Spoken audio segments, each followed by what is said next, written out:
So hari 25 Oktober 2024, arus kendaraan di Jalan Raya Pantura yang melintasi Kabupaten Subang, Jawa Barat bergerak tanpa henti. Andi Pratama 35, seorang insinyur konstruksi menunggangi motor bebek tuannya pulang setelah seminggu kerja proyek di Karawang. Di kepalanya hanya ada bayangan Rina, istrinya dan dua anak mereka yang menunggu makan malam sederhana di rumah kontrakan kecil. Dari belakang sebuah truk pengangkut material tampak oleng sopirnya diduga menggantuk. Dalam sekejap truk menyeberang marka dan menyambar lajur berlawanan. Suara benturan keras memeka senja. Motor Andi terpental ke bahu jalan. Warga sekitar berlari mendekat menahan napas menghubungi layanan darurat. Tak lama sirene meraung. Ambulans dari sebuah rumah sakit swasta besar di Bandung namanya disamarkan demi kehormatan institusi berhenti di lokasi. Tim medis dalam seragam rapi bekerja cepat penyangga leher oksigenasi pembalutan awal. Bahwa sekarang komando paramedis lalu ambulans melaju ke arah selatan. Di kabin belakang monitor berbunyi pelan tatapan para tenaga medis fokus ringkas profesional. Di instalasi gawat darurat rumah sakit proses berjalan sekatan. Rina tiba ditemani Suroso, ayah Andi menyusul telepon dari pihak rumah sakit. Wajah mereka tegang. Waktu seolah melambat di koridor berlampu putih. Doa dipanjatkan, pesan singkat dikirim ke keluarga mohon doa. Sekitar 1 jam kemudian pintu IGD terbuka. Seorang dokter berwajah letih keluar. Kami sangat menyesal, ukapnya tenang. Cedera multiple yang berat, kehilangan darah akut, upaya penanganan tidak berhasil. Pasien meninggal dalam perjalanan menuju rumah sakit. Kata-kata itu jatuh seperti batu. Rina limbung ditopang perawat. Suroso menunduk menarik napas panjang menahan gejolak di dada. Setelah administrasi duka selesai, jenazah Andi dibawa pulang ke Subang untuk disemayamkan. Malam turun rumah kontrakan dipenuhi pelayat. Di ruang tengah yang sederhana, keluarga menyiapkan prosesi sesuai adat, memandikan, mengganti pakaian terakhir, mendoakan dengan khidmat. Rina menggusap wajah suaminya perlahan, berusaha tegar di hadapan anak-anak yang kebingungan. Ketika pakaian rumah sakit yang masih menempel dilonggarkan, Suroso, mantan prajurit yang terbiasa bersikap tenang, meminta semua bergerak hati-hati. Ia membantu membuka balutan yang tampak dipasang tergesa. Di antara lebam dan lecet akibat kecelakaan, sesuatu yang tak biasa muncul di bawah cahaya lampu. 2 garis bekas sayatan rapi panjang, kira-kira 1 telapak tangan simetris di sisi kiri dan kanan perut bagian samping. Rina tertegun. Pak, ini apa? Bisiknya gemetar. Suroso mendekat, menunduk, memeriksa. Jahitan terlihat jarang dan tidak rapi, seolah dilakukan terburu-buru. Ia menggigit bibir menimbang-nimbang. Letaknya tidak berkaitan dengan luka benturan utama yang tadi diceritakan sebagai penyebab meninggalnya Andi. Dan bila itu tindakan darurat, mengapa tampak serampangan sejenak ruangan memberu. Pelayat saling pandang, tak berani bersuara. Suroso mengangkat telapak tangan memberi isyarat untuk tenang. Jangan ramai. Tutup lagi baik-baik, katanya pelan. Ia memandang putrinya menantu. Kita tidak menuduh siapapun, tapi besok pagi kita ke rumah sakit. Kita minta penjelasan resmi. Rina mengangguk menahan air mata. Malam itu mereka melanjutkan prosesi dengan khidmat, berusaha tidak menimbulkan kegaduhan yang bisa memperkeruh suasana duka. Namun di antara doa-doa yang menggalun, tanda tanya tumbuh besar. Mengapa ada 2 bekas sayatan yang tidak sejalan dengan cerita kecelakaan menjelang dini hari? Suroso duduk sendirian di teras. Jalan kampung sepi, hanya suara serangga. Ingatannya menelusuri ulang kronologi kecelakaan di Pantura. Ambulans cepat datang, pernyataan dokter yang rapi mungkin terlalu rapi. Pengalamannya sebagai orang lapangan membuatnya peka pada hal-hal kecil. Cara petugas memilih kata, bagaimana berkas disodorkan, bagaimana tatapan dihindari. Potongan-potongan itu belum membentuk gambar utuh, tetapi intuisi berkata ada sesuatu yang tidak benar. Ia menutup mata sejenak lalu membuka ponselnya. Di aplikasi catatan Suroso menulis butir-butir sederhana, tanggal, waktu, lokasi, tim medis, pernyataan dokter, 2 sayatan simetris, jahitan jarang tidak sesuai, titik benturan. Setelah menggetik, ia menatap ke dalam rumah, ke arah anak dan kuku-kukunya yang tertidur kelelahan.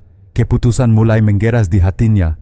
Pagi nanti sebelum prosesi berikutnya, Suroso akan menunda pemakaman dan meminta klarifikasi tertulis dari rumah sakit. Bukan untuk memperpanjang duka, melainkan untuk sebuah kepastian. Karena di hadapan tanda tanya sebesar itu, dia bukanlah pilihan yang aman.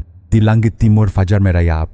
Dan bersama cahaya pertama hari, rasa kehilangan berbaur dengan tekad mencari jawaban apapun risikonya. Pagi itu sebelum pelayat berdatangan, Suroso menggetuk pintu kamar duka. Rin, Bapak minta izin menunda pemakaman sampai ada penjelasan tertulis, ukapnya pelan. Rina menatap lama lalu mengangguk. Kalau itu demi kepastian aku ikut, Pak. Mereka berdua berangkat ke rumah sakit swasta di Bandung, tempat Andi pertama dinyatakan wafat. Di loket informasi, Suroso meminta bertemu dokter yang semalam menyampaikan kabar duka. Setelah menunggu, seorang dokter berpakaian rapi muncul memperkenalkan diri singkat sebagai Dr. Bima, nama disamarkan. Wajahnya ramah tapi sorot matanya gelisah. "Pak Bu, kami turut berduka," katanya. "Semalam upaya penanganan sudah maksimal." Suroso menahan diri. Ia mengeluarkan catatan dari ponsel. "Kami tidak berdebat soal penanganan. Pertanyaan kami, 2 bekas sayatan simetris di pinggang almarhum itu apa?" Dr. Bima tersenyum tipis. "Bisa jadi itu bagian dari prosedur eksplorasi untuk menilai perdarahan." Suroso menatap lurus. "Eksplorasi apa tepatnya dan atas dasar apa dilakukan?" "Setahu saya tindakan invasif setelah seseorang dinyatakan meninggal harus berdasarkan persetujuan keluarga atau perintah penyidik. Kami tidak menandatangani apapun." Koridor terasa hening. Dr. Bima melirik berkas di tangannya. "Kami akan cek ulang dokumentasi, mungkin ada miskomunikasi. Kalau begitu tolong keluarkan surat penjelasan resmi ditandatangani penanggung jawab," kata Suroso tenang tegas. "Kami juga minta salinan ringkasan rekam medis, resume medis dan daftar tim jaga saat kejadian." Petugas administrasi diminta membantu. Waktu berlalu kanggung. Beberapa lembar kertas akhirnya disodorkan ringkas dan umum tanpa rincian tindakan, tanpa nama lengkap seluruh anggota jaga. Suroso membacanya cepat. Alisnya berkerut. Ini tidak menjawab pertanyaan inti. Dr. Bima menautkan jari. "Pak Bu, kami sarankan keluarga fokus pada prosesi, kalau perlu nanti kami bantu komunikasi." Suroso berdiri. Nadanya tetap hormat, bukan menkarigado. "Dokter, kami datang baik-baik. Kami juga pulang baik-baik. Tapi ini akan kami laporkan. Demi kepastian, bukan untuk menyalahkan orang yang benar. Terima kasih." Di perjalanan pulang Bandung terasa padat. Rina memeluk map berisi dokumen. "Pak, kita lapor ke polisi." "Mana?" Suroso menatap jalan raya. "Kalau kejadian bermula di Pantura Subang, logikanya Polres Subang. Tapi kasus menyentuh rumah sakit besar dan berpotensi sensitif, Bapak pilih Polda Jawa Barat di Bandung. Supaya objektif, mereka singgah sebentar di rumah untuk menenangkan keluarga lalu menuju di Treskrimum Polda Jabar. Di ruang pelayanan petugas menerima penjelasan awal dengan saksama. Suroso mengeluarkan catatan tanggal, waktu, lokasi kecelakaan, pernyataan dokter, 2 sayatan simetris, jahitan jarang, ketidaksesuaian lokasi luka. Ia juga menyampaikan permintaan resmi penundaan pemakaman, permohonan otopsi ulang oleh forensik independen di bawah pengawasan penyidik. Petugas membuat tanda terima laporan. "Bapak akan dihubungkan ke penyidik di Treskrimum," katanya. "Untuk saat ini mohon keluarga menjaga keutuhan jenazah, jangan ada tindakan tambahan sampai ada keputusan." Suroso mengangguk. "Kami paham." Di lantai atas Kompol Arief Wikaksana, nama disamarkan, menerima ringkasan laporan. Ia membacanya 2 kali, menandai bagian 2 sayatan simetris dan dokumentasi medis minim. Ia bertanya ke staf EG di rumah sakit swasta shift malam. Tim jaga tercatat lengkap, staf menggeleng resume ringkas. "Pak." Arief menghela napas. "Minta rekam medik lengkap via surat resmi. Siapkan koordinasi dengan kedokteran forensik. Dan hubungi Polres Subang untuk olah TKP kecelakaan. Kita perlu kronologi bersih." Sore itu di rumah duka Subang, keluarga berkumpul. Suroso menjelaskan hasil kunjungan tanpa menambah dramatisasi, hanya fakta. Pelayat mendengarkan dengan empati. Seorang tetangga berbisik, "Pak, kuat ya demi almarhum." Rina duduk dekat Peti. Ia menggusap tangan suaminya berdua lirik. Di antara kesedihan, sekilat keyakinan muncul, apapun hasilnya Andi berhak atas kebenaran. Telepon Suroso berdering, nomor tak dikenal. "Selamat sore, saya Kompol Arief dari Ditreskrimum Polda Jabar. Laporan Bapak sudah kami terima. Malam ini kami kirim tim awal untuk memastikan penundaan pemakaman sesuai prosedur sekaligus menyampaikan surat permintaan autopsi. Mohon keluarga bersedia bekerja sama. Semua langkah akan kami jalankan sesuai hukum dan menjaga martabat almarhum. Terima kasih Pak," jawab Suroso. "Kami siap." Setelah panggilan ditutup, suasana rumah duka berubah. Masih duka tapi kini ada arah. Spanduk bela sungkawa di dinding seakan menjadi saksi. Keluarga ini tidak mencari sensasi, mereka hanya menggetuk pintu keadilan. Malam turun pelan. Di halaman, lampu-lampu bohlam kuning bergoyang ditiup angin. Anak-anak tertidur kelelahan. Rina menutup selimut mereka. Suroso duduk lagi di teras menatap gelap. Ia tahu setelah ini jalan mungkin tidak mudah, administrasi prosedur mungkin juga keraguan orang. Tetapi ia juga tahu diam bukan jawaban. Di layar ponsel pesan baru masuk dari nomor polisi, jadwal kedatangan tim dan daftar kebutuhan prosedural. Suroso membalas singkat, siap menunggu. Ia memejamkan mata sejenak, membiarkan angin malam mendinginkan dahi. Di suatu tempat di Bandung, Kompol Arief menempelkan laporan Suroso di papan magnet. Di sampingnya catatan kecil IGD tim jaga protokol pasca mortem koordinasi forensik. Alisnya menurun. Bukan karena ingin menuduh, melainkan karena satu prinsip sederhana, hal yang tidak jelas harus dibuat jelas. Dan besok kebenaran akan mulai dicari dengan terang. Malam itu sekitar pukul 8 sebuah mobil berlogo Polda Jawa Barat berhenti di depan rumah duka keluarga Andi Pratama di Subang. Dua penyidik berpakaian sipil turun ditemani seorang dokter forensik dari RS Bhayangkara Sartika Asi Bandung. Mereka membawa map bersegel dan sebuah surat resmi. Pak Suroso, salah satu penyidik, memperkenalkan diri. Ini surat perintah penundaan pemakaman dan permintaan autopsi ulang. Mohon kerjasama keluarga. Rina menunduk menahan tangis. Suroso menerima surat itu dengan tangan mantap. Kami sudah siap Pak, demi kejelasan. Pagi berikutnya jenazah Andi dibawa ke ruang forensik RS Bhayangkara. Rina dan Suroso ikut mendampingi ditemani aparat kepolisian.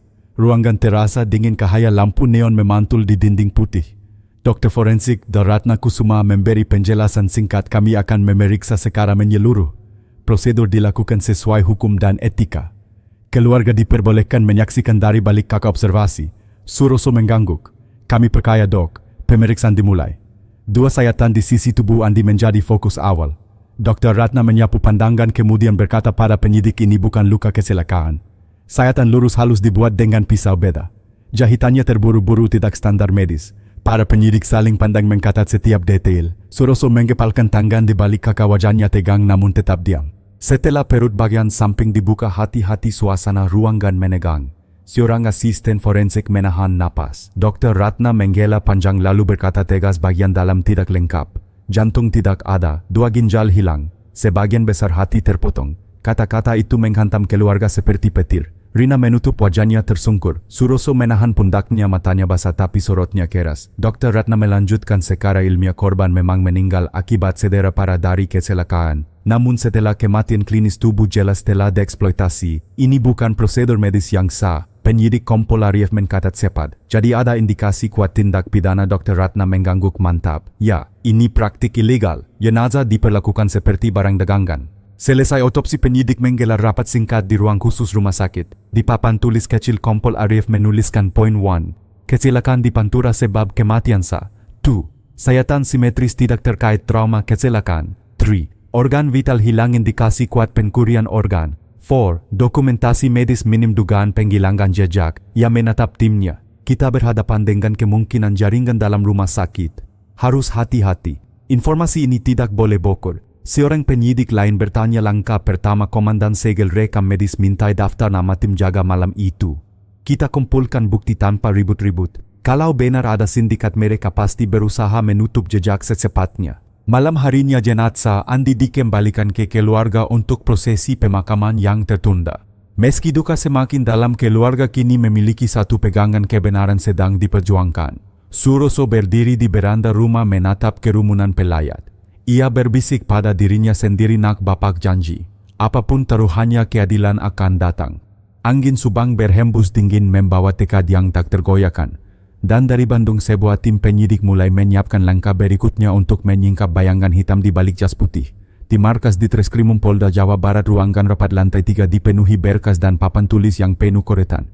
Kompol Arief Wikaksana berdiri di depan menunjuk hasil otopsi yang baru saja selesai. Kesimpulan jelas, katanya dengan suara tegas, korban memang meninggal karena kecelakaan.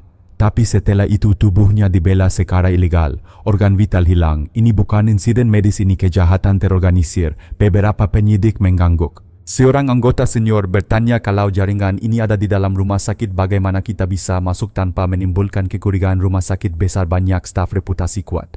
Jika mereka tahu kita sedang menginginkan, semua bukti bisa hilang. Arief menatap serius. Kita tidak bisa masuk sebagai polisi. Kita akan pakai operasi penyamaran. Ia menjelaskan rencananya membentuk tim kecil yang menyamar sebagai petugas inspeksi kesehatan dari Dinas Kesehatan Provinsi Jawa Barat. Dengan surat resmi mereka bisa mengakses arsip medis tanpa menimbulkan kecurigaan. Kita mulai dari Departemen IGD, tempat semua korban masuk pertama kali. Sementara itu di rumah duka Subang, keluarga Andi melanjutkan pemakaman sederhana. Tangis masih terdengar, tetapi di antara pelayat ada rasa lega, keadilan sedang diperjuangkan. Suroso duduk diam di sisi makam, bibirnya komat kamit berdoa. Ya tahu perjuangan belum selesai. Pak polisi bilang butuh waktu lama, tanya seorang tetangga. Suroso mengangguk. Bapak tidak masalah menunggu. Yang penting jangan ada lagi keluarga lain yang merasakan duka seperti ini. Keesokan harinya tim penyamaran berangkat ke Bandung. Mobil dinas putih bertuliskan Dinas Kesehatan berhenti di gerbang rumah sakit swasta itu. 5 orang turun berpakaian formal dengan map di tangan. Satpam menahan sebentar lalu mengizinkan masuk setelah melihat surat tugas. Di ruang administrasi kepala rumah sakit menerima mereka dengan senyum diplomatis. Inspeksi mendadak, baik silakan. Kami siap bekerja sama. Arif yang berperan sebagai ketua tim inspeksi mengangguk sopan. Terima kasih Pak. Kami akan mulai dari bagian arsip rekam medis. Sesuai prosedur kami perlu memverifikasi dokumentasi HD 2 tahun terakhir. Pihak rumah sakit tak bisa menolak. Mereka menugaskan seorang staf arsip untuk mendampingi. Gudang arsip itu luas, rak-rak menjulang penuh map tebal. Aroma kertas tua memenuhi udara. Tim penyamaran segera bekerja berpengkar ke tiap rak. Mereka mencari pola pasien muda korban kecelakaan meninggal mendadak, dokumentasi minim. Jam berlalu dalam senyap, hanya suara kertas disobek pelan dan penggetikan laptop tersembunyi. Di sore hari salah satu anggota tim, seorang penyidik muda bernama Nadia, menemukan sesuatu. Ia menarik satu map dan berbisik ke Arif, Pak, lihat ini. Pasien 28 tahun kecelakaan ringan masuk UGD sadar. 40 menit kemudian meninggal mendadak. Laporan minim, tidak ada detail obat atau tindakan. Arif membuka halaman-halaman lain, matanya menipit. Nama dokter jaga malam itu sama dengan tim medis di kasus Andi. Ia menutup map, menatap rekan-rekannya. Inilah awal benang merah. Kita harus gali lebih dalam. Kalau pola ini berulang, berarti kita berhadapan dengan ekip medis yang berubah jadi sindikat. Sore menjelang malam, tim keluar dari ruang arsip dengan raut wajah serius. Di luar, langit Bandung mendung, angin berhembus dingin. Arif menatap gedung rumah sakit yang menjulang, lampu-lampunya menyala terang. Dari luar tampak modern dan profesional. Namun ia tahu di dalamnya mungkin tersembunyi sesuatu yang jauh lebih gelap. Ini baru permulaan, gumamnya. Kita harus membuktikan lembar demi lembar siapa saja yang berdiri di balik bayangan jas putih. Malam setelah inspeksi, tim penyamaran berkumpul di sebuah rumah singgah sederhana di Bandung. Map-map berisi hasil fotokopi rekam medis menumpuk di meja kayu. Kompol Arif berdiri sambil menempelkan lembar-lembar ke papan tulis portabel. Lihat pola ini, katanya. Korban muda sehat masuk IGD karena kecelakaan lalu meninggal cepat dan laporan medis minim. Nama dokter jaga hampir selalu sama. Nadia, penyidik muda, menunjuk catatan di laptopnya. Dalam 6 bulan terakhir saja saya temukan 4 kasus serupa. Usia 20 sampai 35 tahun, cedera awal tidak fatal, tapi semua berakhir dengan kematian mendadak. Seorang anggota lain menambahkan, dan setiap kali tim medisnya terdiri dari dokter dan perawat yang sama. Tidak mungkin kebetulan. Ruangan Henning sesat. Mereka menyadari ini bukan sekadar praktik salah prosedur, melainkan pola terencana. Keesokan harinya sesuai rencana, tim kembali masuk arsip. Kali ini mereka bekerja lebih sistematis. Setiap anggota fokus pada satu kriteria. Nadia mencari pasien perempuan muda, rekannya Fajar menelusuri korban laki-laki, sementara Arif menandai kasus dengan catatan kematian mendadak. Siang itu Fajar berseru pelan, Pak, saya temukan lagi. Mahasiswa 22 tahun tabrakan motor ringan. Awalnya sadar penuh. 1 jam kemudian meninggal, penyebab ditulis syok anafilaksis. Tapi tidak ada catatan obat yang diberikan. Arif mendekat. Dan siapa dokter jaganya? Fajar menyerahkan map. Nama yang tercetak sama persis dengan kasus Andi dan 3 korban sebelumnya. Arif menarik napas panjang. Ini sudah lebih dari cukup untuk membuka penyelidikan formal. Tapi kita belum boleh gegabah. Kita butuh bukti lebih, keras saksi keluarga. Sore harinya di rumah duka Subang, Suroso menerima telepon dari nomor tak dikenal. Pak, kami dari tim penyidik. Besok kami mungkin perlu menghubungi keluarga korban lain. Kami mohon doa agar semua berjalan lancar. Suroso menjawab singkat, kami dukung. Demi anak saya, demi semua korban. Rina mendengarkan di sampingnya. Meski hatinya masih perih, ia berbisik, kalau benar ada sindikat, semoga mereka cepat tertangkap. Tidak ada istri lain yang harus kehilangan seperti aku. Kembali ke Bandung, tim penyamaran merangkum hasil 2 hari kerja. Arif mengetik laporan internal, jumlah kasus mencurigakan 5. Karakteristik korban muda sehat, cedera ringan, meninggal mendadak. Kesamaan tim medis sama catatan medis minim. Langkah berikutnya mendatangi keluarga korban dengan kerok bantuan sosial mencari bukti fisik bekas sayatan. Arif menatap rekan-rekannya. Besok kita mulai tahap kedua. Ingat, kita datang bukan sebagai polisi. Kita datang sebagai orang yang peduli. Dengarkan cerita mereka, jangan menekan. Bukti paling kuat bisa berasal dari ingatan keluarga yang merawat jenazah. Nadia mengangguk. Baik, Komandan. Fajar menambahkan, kalau mereka menemukan bekas sayatan seperti di tubuh Andi, maka teka-teki ini lengkap. Malam turun di Bandung. Lampu jalan berkelip, suara kendaraan masih ramai. Dari jendela rumah singgah, Arif menatap keluar. Di kepalanya potongan puzzle mulai menyatu. Ada ekip medis berseragam putih yang memanfaatkan kekacauan IGD untuk melakukan sesuatu yang lebih kejam daripada sekadar kelalaian. Yang menggepalkan tangan. Kebenaran sedang mendekat. Kita harus cukup sabar dan cukup cerdas untuk menangkap mereka dengan tangan kosong. Dan dengan itu babak baru penyelidikan dimulai mendekati keluarga korban satu persatu menggali kebenaran dari balik luka lama. Pagi berikutnya tim kecil berangkat dari Bandung menuju sebuah desa di Kabupaten Purwakarta. Mereka menyamar sebagai staf Yayasan Peduli Lalu Lintas, sebuah lembaga fiktif yang konon memberikan bantuan bagi keluarga korban kecelakaan. Mobil dinas sederhana mereka berhenti di depan rumah kayu tua, dindingnya pudar, halaman dipenuhi pot bunga seadanya. Seorang ibu paruh baya keluar menyambut, wajahnya masih menyimpan garis-garis duka. "Silakan masuk nak," ukapnya lirik ketika mendengar mereka memperkenalkan diri. Di ruang tamu yang sempit, foto seorang pemuda tergantung di dinding, senyum kerahannya kontras dengan kesunyian rumah. Nadia yang berperan sebagai relawan duduk dekat sang ibu. Ia menggenggam tangan keriput itu, berkata lembut, "Kami datang untuk mendengarkan cerita." Ibu juga memberikan sedikit dukungan. Air mata mengalir di pipi wanita itu. "Anakku bayu baru 28 tahun. Karyanya buruh di pabrik. Malam itu dia jatuh dari motor tapi masih bisa bicara ketika dibawa ke rumah sakit di Bandung. Tak sampai 1 jam dokter bilang dia meninggal." Nadia mengangguk pelan. "Maafkan kalau saya bertanya, Bu. Saat keluarga menyiapkan pemakaman, apakah Ibu sempat melihat kondisi tubuh almarhum lebih dekat?" Wanita itu terdiam menatap lantai. "Ya, saya yang memandikan dia terakhir. Ada sesuatu yang selalu mengganjal. Di samping tubuhnya kiri dan kanan ada 2 bekas jahitan, panjang lurus seperti habis disayat. Tapi waktu itu saya pikir itu prosedur rumah sakit. Kami terlalu sedih untuk bertanya lebih jauh." Nadia menatap Arif yang duduk di seberang berpura-pura mencatat untuk yayasan. Jantungnya berdegup cepat, ini persis pola yang mereka curigai. Sebelum pamit mereka menyerahkan amplop kecil berisi uang santunan. "Tidak banyak, Bu, semoga bisa membantu sedikit," kata Arif dengan nada tulus. Sang ibu berkali-kali mengucapkan terima kasih. Begitu keluar dari rumah, tim berjalan cepat ke mobil. Arif segera menyalakan perekam suara kecil yang disembunyikan di saku.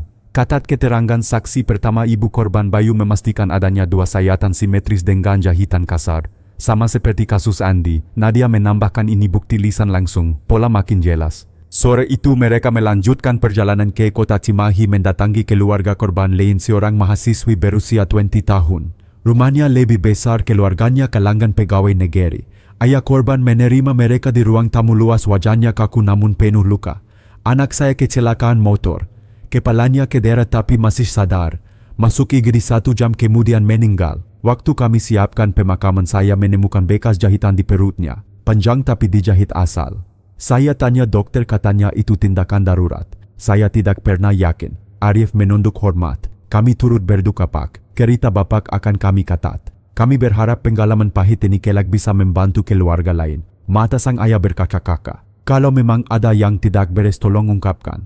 Anak saya tidak boleh meninggal sia-sia." Malamnya tim kembali ke rumah singgah di Bandung. Data baru ditempel ke papan korban bayu 28 tahun, 2 sayatan samping sama seperti Andi. Korban mahasiswi 20 tahun, sayatan di perut, jahitan kasar. Arif menatap papan penuh catatan merah. "Sekarang kita punya 3 saksi keluarga. Pola konsisten. Organ-organ mereka kemungkinan besar diambil. Ruangan sunyi. Semua menyadari ini bukan lagi sekadar dugaan. Ini jaringan kriminal dengan struktur jelas." Arif menggepalkan tangan. "Besok kita lanjut ke 2 keluarga berikutnya. Walau sulit, kita harus coba. Setiap keterangan akan memperkuat kasus. Dan setelah itu waktunya menyeret bayangan ini ke terang." Di luar Bandung larut malam. Hujan rintik jatuh di atap rumah sehingga seakan menggiringi langkah tim yang kini semakin dekat pada kebenaran kelam di balik jas putih. Pagi itu tim kembali bergerak. Mobil mereka melungkur ke arah Kabupaten Karawang menuju rumah korban ketiga, seorang buruh berusia 32 tahun. Rumahnya berada di gang sempit, dinding bata masih kasar tanpa plester. Di depan pintu seorang lelaki tua, ayah korban, menatap curiga ketika mereka memperkenalkan diri sebagai staf yayasan. "Kami hanya ingin mendengarkan cerita keluarga dan memberi sedikit santunan," ujar Nadia dengan suara lembut. Namun lelaki itu menggeleng keras. "Tidak perlu. Kami sudah cukup sakit. Jangan gali lagi luka lama. Pergi." Arif mencoba menenangkan. "Pak, kami sama sekali tidak bermaksud mengganggu. Kami hanya tidak." Suara ayah korban meninggi. "Anakku sudah pergi. Biarkan dia tenang. Saya tidak mau ada urusan lagi dengan rumah sakit dengan siapapun." Pintu ditutup rapat. Tim hanya bisa berdiri beberapa detik di depan rumah itu lalu mundur perlahan. Nadia menunduk merasa kecewa. "Kita gagal, Komandan." Arif menghela napas. "Tidak semua keluarga siap bicara. Kita harus hormati. Ingat, mereka korban juga." Siang harinya mereka menuju Kabupaten Bekasi untuk menemui keluarga korban keempat, seorang perempuan 25 tahun. Rumahnya lebih modern, kat krem pagar besi. Seorang wanita muda, kakak korban, menyambut dengan wajah ramah tapi letih.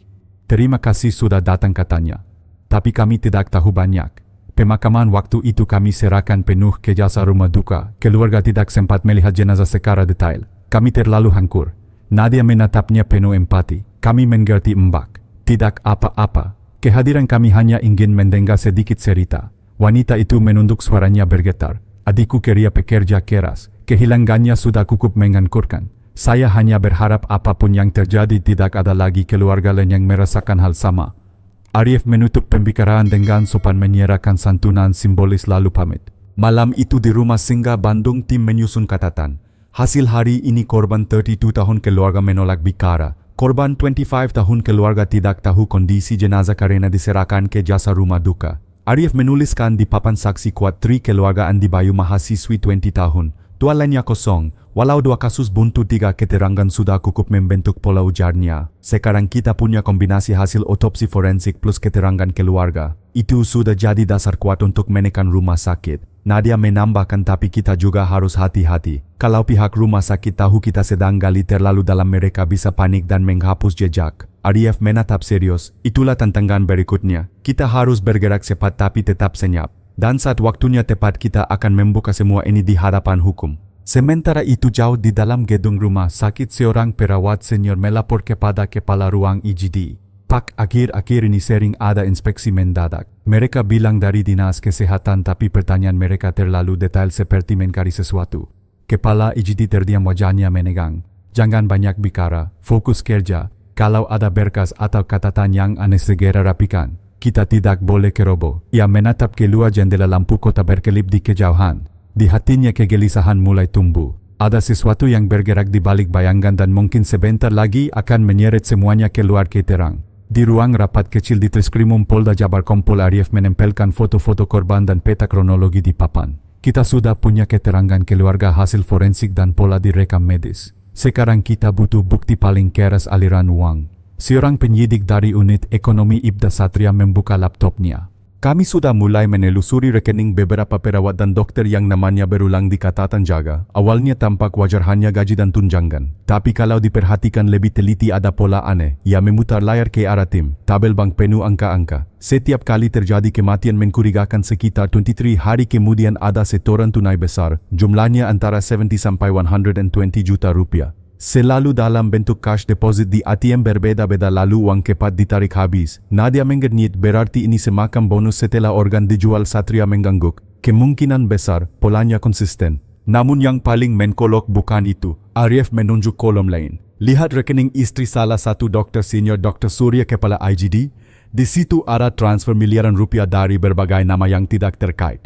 Nominalnya besar ratusan juta sampai 2 miliar. Keterangan transfer selalu samar pembayaran proyek cicilan rumah, padahal nama pengirim kokok dengan daftar pasien transplantasi di pusat data Kemenkes. Ruangan hening, semua saling pandang. Potongan puzzle semakin jelas, uang keluarga pasien kaya berpindah lewat rekening istri dokter, sementara dokter dan perawat bawahan mendapat bagian kecil tunai. Arif menutup laptop perlahan. Inilah bukti yang kita cari. Tapi masih ada satu langkah lagi, hubungkan aliran uang dengan kejadian medis. Setiap transfer harus sesuai dengan kasus kematian mencurigakan. Malam itu tim bekerja sampai larut. Papan tulis penuh garis merah menghubungkan foto korban, tanggal kematian dan tanggal transfer.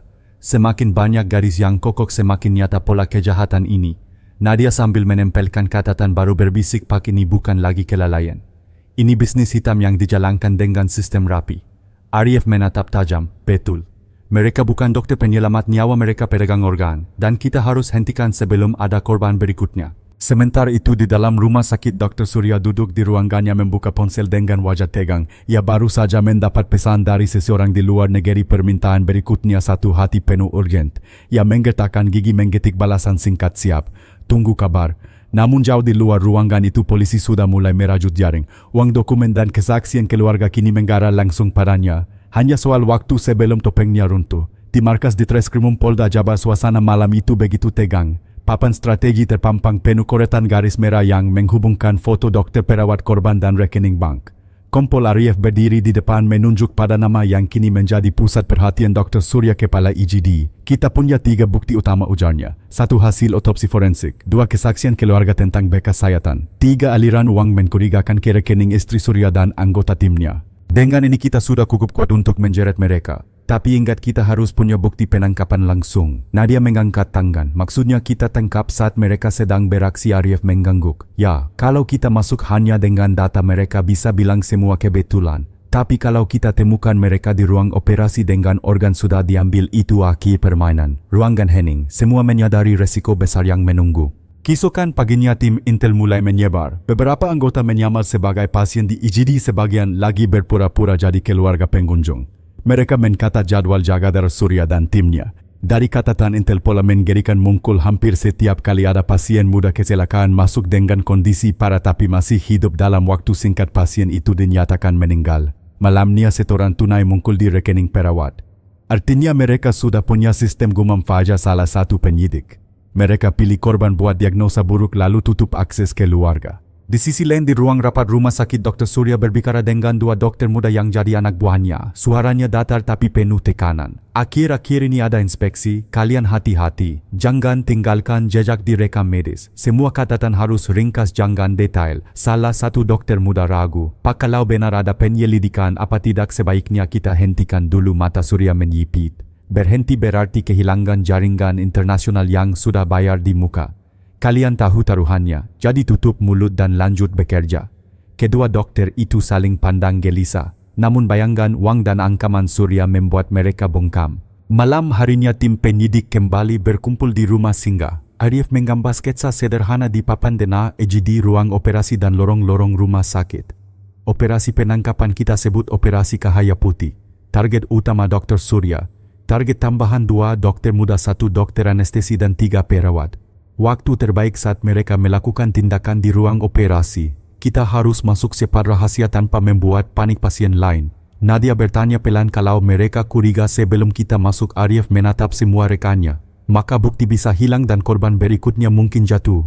Itu sebabnya kita tak boleh salah langkah. Besok malam tim lengkap akan siap. Semua peralatan penyadap dan kamera tersembunyi sudah dipasang. Kita tunggu momen yang tepat. Di luar rumah singgah Bandung larut dalam dingin malam. Lampu jalan berkelip samar seakan ikut menyaksikan rencana besar yang akan segera dijalankan. Di satu sisi sindikat jas putih merasa masih aman. Di sisi lain jaring hukum semakin rapat menggepung. Arif menutup pertemuan dengan suara mantap. Besok kita buktikan kebenaran selalu lebih kuat daripada bayangan. Pukul 6 sore markas kecil penyidik di Bandung berubah menjadi sarang aktivitas. Kompol Arif berdiri di tengah ruangan memberi penggarahan terakhir. Di meja terhampar peta denah rumah sakit, lorong IGD, ruang operasi, ruang jaga perawat hingga pintu darurat. Kita masuk diam-diam, tidak ada seragam polisi, tegasnya. Identitas kita tetap sebagai staf dinas kesehatan. Begitu target melakukan tindakan ilegal, tim penyergap langsung bergerak. Ingat, pasien lain tidak boleh terganggu. Nadia mengecek alat perekam suara yang disembunyikan dalam kancing jas putihnya. Fajar memastikan kamera mini sudah siap ditempel di dalam kotak perlengkapan medis. Semua detail teknis diperiksa berulang dari komunikasi radio sampai kode sandi. Menjelang tengah malam tim penyidik menyebar ke posisi masing-masing. 2 orang menyamar sebagai pasien luka ringan di IGD. Seorang lagi berpura-pura jadi kerabat pasien yang gelisah menunggu. Arif dan Nadia masuk lewat jalur staf membawa surat tugas inspeksi sebagai tameng bila ada pemeriksaan mendadak. Di ruang operasi lantai 2 Dr. Surya baru saja menerima laporan seorang pria muda korban kecelakaan motor dibawa masuk kondisi kuku parah tapi masih sadar ketika tiba. Wajah Surya datar, matanya dingin. Siapkan meja operasi. Pastikan keluarga tidak ikut masuk. 3 perawat mengangguk patuh. Salah satunya melirik gugup tetapi tak berani membantah. Dari ruang kontrol Nadia berbisik lewat headset, target utama sudah masuk ruang operasi. Pasien masih hidup. Arif menekan tombol kecil di saku. Semua unit siaga, jangan gegabah. Lewat kamera mini yang dipasang di lampu operasi mereka melihat adegan mengerikan. Pasien dibius lalu tim medis mulai membuka perut korban, bukan untuk menyelamatkan melainkan untuk mengambil organ. Fajar menahan napas, tangannya menggepal. Pak, kita harus masuk sekarang. Arif menimbang beberapa detik. Begitu pisau beda mulai bergerak ke arah organ vital, ia memberi kode tegas eksekusi. Dalam hitungan detik 5 penyidik berhamburan masuk. Polisi berhenti sekarang, teriak Arif lantang sambil menunjukkan lenkana. Dr. Surya terpaku, wajahnya pucat. 2 dokter muda langsung mencoba kabur ke pintu belakang, namun Fajar dan seorang penyidik lain lebih cepat membekuk mereka di tempat. Perawat menjerit, alat operasi jatuh beradu dengan lantai. Pasien segera dipindahkan ke tim medis independen yang sudah disiapkan. Nyawanya masih bisa diselamatkan. Arif menatap tajam ke arah Surya. Permainanmu selesai. Kamu ditangkap atas dugaan keterlibatan dalam jaringan perdagangan organ. Surya mencoba bicara tapi suaranya parau. Kalian tidak punya bukti. Nadia mengangkat kamera mini yang merekam jelas tindakan mereka. Kami punya semua bukti dan dunia akan tahu siapa kalian sebenarnya. Operasi berjalan cepat. Dalam kurang dari 5 menit 7 anggota tim medis sindikat berhasil diamankan tanpa keributan besar. Rumah sakit tetap tenang, sebagian besar pasien bahkan tidak menyadari apa yang baru saja terjadi. Di luar gedung mobil polisi tanpa tanda resmi sudah menunggu. Para tersangka digiring masuk satu persatu, wajah mereka tertunduk. Arif berdiri sejenak di depan pintu rumah sakit menarik napas panjang. Ini baru permulaan. Setelah ini kita bongkar jaringan uang dan siapa saja yang ikut bermain. Lampu-lampu kota Bandung berkelip di kejauhan seolah menjadi saksi bahwa malam itu kebenaran mulai mengalahkan bayangan. Dini hari gedung Ditreskrimum Polda Jabar masih terang benderang. 7 tersangka yang ditangkap malam itu ditempatkan di ruang tahanan terpisah. Udara tegang menyelimuti koridor, setiap langkah sepatu polisi bergema kaku. Kompol Arif memimpin interogasi pertama. Ruang interogasi sederhana, meja besi, 2 kursi, lampu neon yang berkilau pukat. Tersangka pertama yang dibawa masuk adalah seorang perawat muda, wajahnya pucat pasi. Tangannya gemetar saat borgol dilepas. Di seberang meja Nadia duduk dengan catatan di tangan. Kamu tahu kenapa berada di sini? Tanya Nadia lembut namun tegas. Perawat itu menunduk berbisik, saya hanya ikut perintah. Semua dikendalikan Dr. Surya. Arif mengkondongkan badan. Kami punya rekaman video saat kalian hendak mengambil organ dari pasien yang masih hidup. Itu bukan sekadar perintah, itu kejahatan. Kalau kau jujur sekarang hukum bisa lebih ringan. Air mata mulai mengalir. Saya takut Pak, kami dipaksa. Kalau menolak kami diancam, dipecat, bahkan disakiti. Nadia menatap lurus. Siapa yang menggangkam Surya? Perawat mengangguk pelan. Dia yang atur semua. Uang masuk lewat rekening istrinya. Kami hanya dapat bagian kecil. Setiap kali ada korban kami harus pura-pura sibuk menulis catatan kosong. Di ruang lain 2 dokter muda duduk membisu. Saat penyidik menunjukkan bukti transfer ke rekening pribadi mereka, salah satunya akhirnya bicara. Ya kami tahu itu salah, tapi Surya bilang pasien tidak mungkin selamat. Dia bilang lebih baik organ mereka dipakai untuk orang yang masih punya harapan hidup. Arif yang mendengar dari balik kakak one way menggertakkan gigi. Dari moral gumamnya, padahal jelas-jelas hanya topeng untuk bisnis kotor. Sementara itu Dr. Surya sendiri diperlakukan berbeda. Ia duduk tegak di kursi interogasi, wajahnya tetap tenang meski tangan diborgol. Kalian pikir bisa menjerat saya hanya dengan rekaman itu? Katanya datar. Itu bisa saya jelaskan sebagai prosedur medis darurat. Arif masuk ke ruangan meletakkan map tebal di meja. Kami tidak hanya punya rekaman, kami punya hasil otopsi forensik 3 korban, kesaksian keluarga tentang bekas sayatan serta jejak transfer miliaran rupiah ke rekening istri Anda. Semuanya saling menguatkan. Surya tersenyum tipis meski keringat di pelipisnya menetes. Uang itu bisnis keluarga. Istri saya memang berinvestasi di properti.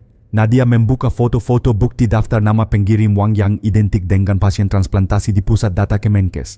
Dan semua pengirim kebetulan masuk daftar tunggu organ nasional. Apakah itu juga properti? Dokter, wajah Surya menegang. Senyumnya lenyap, ia terdiam beberapa detik lalu bersandar di kursi. Di balik kakak pengawas, seorang perwira senior berbisik kepada Arif, kita sudah hampir sampai. Dia keras kepala tapi domino sudah mulai runtuh. Arif mengangguk. Biarkan tekanan bukti dan pengakuan bawahan mengimpitnya. Cepat atau lambat Surya akan bicara.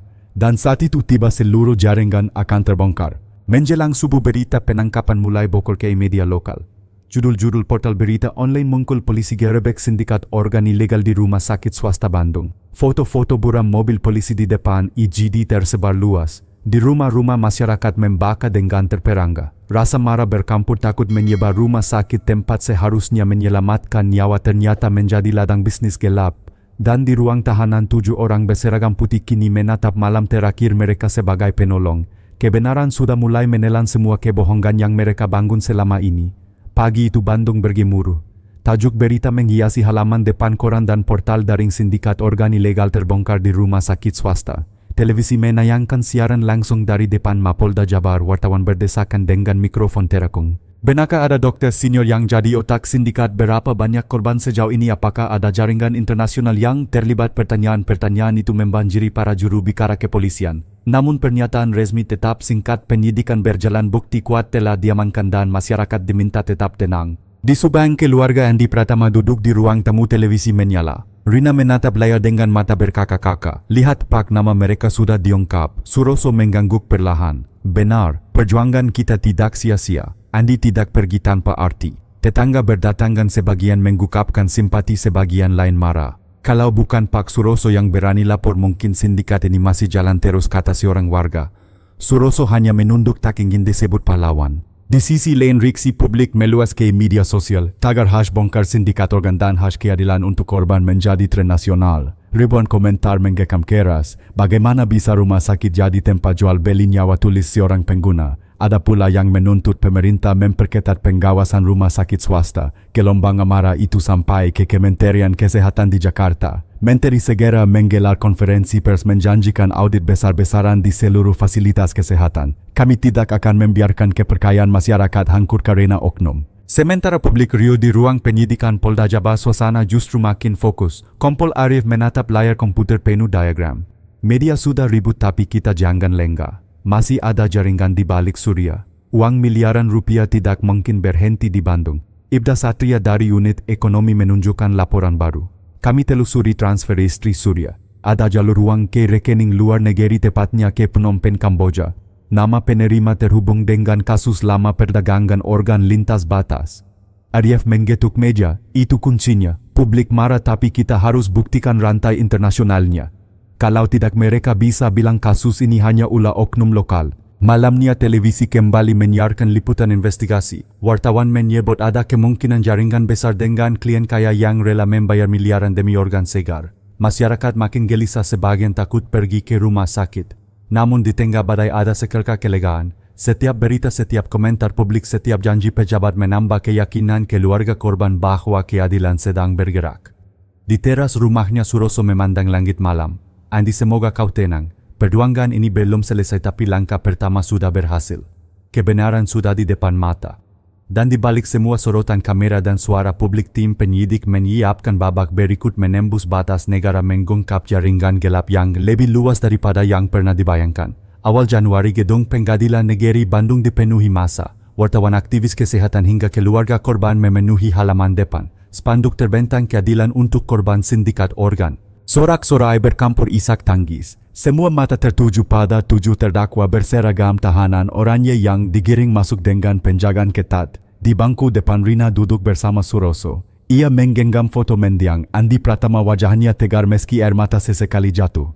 Hari ini Pak, semoga suara Andi terdengar, bisiknya. Suroso mengangguk menatap lurus ke arah majelis hakim. Sidang dibuka dengan pembacaan dakwaan oleh jaksa penuntut umum. Suara lantang menggema di ruang sidang. Dr. Surya didakwa sebagai otak sindikat melanggar pasal pembunuhan berencana dan perdagangan organ. 2 dokter muda, 1 dokter anestesi dan 3 perawat didakwa sebagai kaki tangan membantu pemalsuan rekam medis dan tindakan ilegal. Para terdakwa, ujar jaksa, telah mengkhianati sumpah profesi menjadikan nyawa pasien sebagai komoditas. Perbuatan ini tidak hanya melanggar hukum tetapi juga meruntuhkan kepercayaan publik terhadap dunia medis. Ruangan riuh, sejumlah keluarga korban berdiri meneriakkan kemarahan. Hakim segera menggetukkan palu, tertib sidang akan dilanjutkan. Ketika tiba giliran Surya menanggapi, ia berdiri tenang. Yang mulia, saya hanya melakukan tindakan medis sesuai kebutuhan. Pasien sudah dalam kondisi kritis, saya berusaha menyelamatkan. Tuduhan perdagangan organ tidak berdasar. Namun jaksa langsung menampilkan bukti rekaman video saat penyergapan hasil otopsi forensik dan dokumen transfer miliaran rupiah ke rekening istrinya. Wajah Surya menegang senyum tipisnya pura. Di luar gedung, media menyiarkan langsung jalannya sidang. Tagar sidang sindikat organ trending. Komentator hukum berkata kasus ini bisa menjadi titik balik reformasi pengawasan rumah sakit di Indonesia. Rakyat menonton dengan campuran marah dan lega. Marah karena kejahatan begitu kejam bisa terjadi di ruang operasi, lega karena akhirnya keadilan bergerak. Sidang ditutup menjelang sore. Hakim menyatakan proses akan dilanjutkan dengan pemeriksaan saksi pekan berikutnya, termasuk keluarga korban dan tim forensik. Saat keluar dari ruang sidang, Suroso berbisik pada Rina, perjuangan belum selesai tapi kita sudah di jalur benar. Rina mengangguk menggenggam tangan suaminya erat. Dan di sudut ruangan, Kompol Arief menatap para terdakwa digiring kembali ke sel. Dalam hatinya ia tahu sidang ini hanyalah satu tahap. Di balik jeruji masih ada jaringan lebih besar di luar negeri yang menunggu diungkap. Hari itu ruang sidang Pengadilan Negeri Bandung dipenuhi ribuan pasang mata. Kamera televisi berjajar, mikrofon wartawan terangkat tinggi. Udara tegang seolah seluruh negeri menahan napas menunggu putusan. Majelis hakim memasuki ruangan, palu diketukkan. Suara Ketua Majelis terdengar mantap setelah mempertimbangkan bukti otopsi kesaksian keluarga korban, rekaman penyergapan serta aliran dana yang terhubung dengan para terdakwa. Pengadilan memutuskan ruangan sunyi. Rina memegang erat foto Andi Suroso meremas tangannya, menjatuhkan hukuman penjara seumur hidup kepada Dr. Surya sebagai otak sindikat. Dua dokter muda masing-masing dihukum 20 tahun penjara. Dokter anestesi dijatuhi 18 tahun. 3 perawat antara 12 hingga 15 tahun. Palu diketukan lagi. Ruangan PK oleh tangisan dan teriakan lega. Beberapa keluarga korban bersujud syukur. Wartawan berlarian keluar menyalakan kamera. Berita kilat segera menyebar ke seluruh negeri. Di luar gedung ribuan orang menyambut keputusan itu dengan tepuk tangan. Tagar keadilan tegak mendadak trending. Aktivis kesehatan memuji keberanian keluarga korban dan kepolisian. Kasus ini bukti bahwa kebenaran bisa menang meski lawan bersembunyi di balik jas putih, ujar salah seorang. Rina berpelukan dengan Suroso, air mata bercampur senyum. Andi, kau sudah mendapat keadilan, bisiknya. Namun bagi Kompol Arief, kemenangan ini belum lengkap. Malamnya ia duduk di ruang kerjanya menatap berkas tebal bertuliskan transfer luar negeri Phnom Penh, Kamboja. Di layar laptop, grafik jalur uang menunjukkan panah merah menembus batas Indonesia. Surya hanyalah satu simpul gumamnya. Di luar sana ada jaringan lebih besar. Nadia masuk membawa laporan baru. Pak, kami menemukan komunikasi terenkripsi antara Surya dan kontak di luar negeri. Mereka minta barang segera diganti. Artinya sindikat internasional masih aktif. Arief menghela napas panjang. Sidang ini menutup satu bab tapi membuka bab berikutnya. Kita harus siap menyeberang batas. Di teras rumahnya di Subang, Suroso menatap langit malam, bintang berkelip samar. Meski keadilan telah ditegakkan, hatinya tahu perjuangan belum selesai. Andi, semoga tenang. Bapak akan terus mendukung agar tak ada korban lain. Dan di balik batas negara, bayangan jaringan perdagangan organ masih bergerak menunggu. Indonesia baru saja memenangkan satu pertempuran, namun perang melawan sindikat internasional baru akan dimulai. Kisah sindikat perdagangan organ ilegal ini mengingatkan kita bahwa kejahatan bisa bersembunyi bahkan di tempat yang seharusnya menyelamatkan nyawa. Dari seorang ayah yang berani melawan hingga aparat yang tekun mengumpulkan bukti, kita belajar bahwa kebenaran hanya akan muncul jika ada keberanian untuk mempertanyakannya. Dalam kehidupan jangan pernah menutup mata terhadap hal-hal yang mencurigakan. Keberanian satu orang bisa menjadi titik awal perubahan besar, dan keadilan akan selalu menang ketika ada keyakinan dan keteguhan hati. Jika cerita ini membuat Anda tersentuh dan merenung, silakan tekan tombol subscribe untuk mengikuti lebih banyak kisah lainnya, cerita-cerita yang membuka sisi gelap tetapi juga menyalakan cahaya keadilan. Setiap dukungan Anda adalah semangat bagi kami untuk terus menghadirkan konten yang nyata, penuh makna dan menginspirasi. Subscribe sekarang juga dan mari bersama-sama menyebarkan pesan keadilan tidak pernah tidur.